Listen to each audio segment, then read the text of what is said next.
Bob Voss, Director of Education for Projection Smart.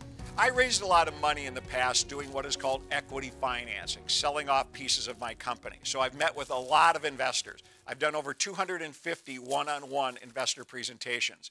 If you're going to raise money that way, there's 5 things that you need to have ready before you can start taking money doing equity financing. The first thing is you have to have a business plan that you can have them.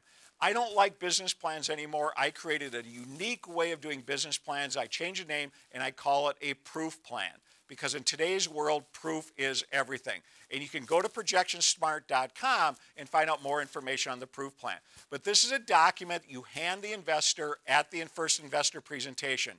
In many cases, these plans are numbered so you can track them, and you may even have the investor sign something that said they received a business plan or proof plan from you.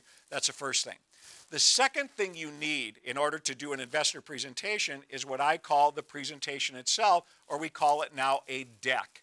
A deck is nothing more than a 10 to 15 slide PowerPoint presentation on the highlights of your business. And this is only going to be 10 minutes long or 15 minutes long. And the purpose of the deck is not to sell the investor. The purpose of the deck is to get them so interested in what you're doing that they ask more questions. If you can get an investor to ask you questions and that conversation is going on, that's when trust happens. So the second thing you need is a deck or the presentation itself. The third thing you need is what is called a term sheet. And this is generally a one-page document that lists the terms of the deal. We are selling 100,000 shares of stock at $3 a share, raising $300,000. That's a term sheet. This is a document that you can hand the investor so that they know what the deal is. Once you start taking money from people, that deal is then solid and you can't divert from it. You can't do any side deals off of that. So this term sheet lasts for the entire time you're raising money. The fourth thing you need is another document or another sheet that's called use of proceeds. So if you're raising money, what are you going to do with the money? And this needs to be spelled out of all the things you're going to spend this money on. And one of the questions I get asked a lot is, can you put money in there for salaries and or overhead? Absolutely.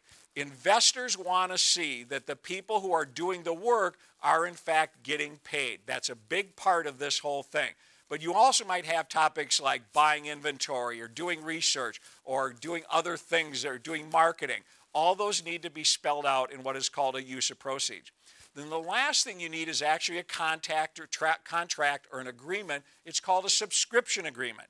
And the subscription agreement is a contract or agreement that says you're selling X amount of shares of stock to this person and they're buying X amount of shares at this price. And so that's an agreement that they have to sign before you can take the money. Some subscription agreements get really long, maybe 5 to 6 pages, because if you're dealing with certain higher-end people, which are called accredited investors, an accredited investor is somebody that has a net worth of $1 million or more. If you're dealing with them, they may have to put documentation in the subscription agreement that says they are really worth that much. So these are the 5 things that you need in order to raise equity financing. And so please come back to Projection Smart. We got a lot more information on how to raise money on projectionsmart.com. Thanks for watching this video.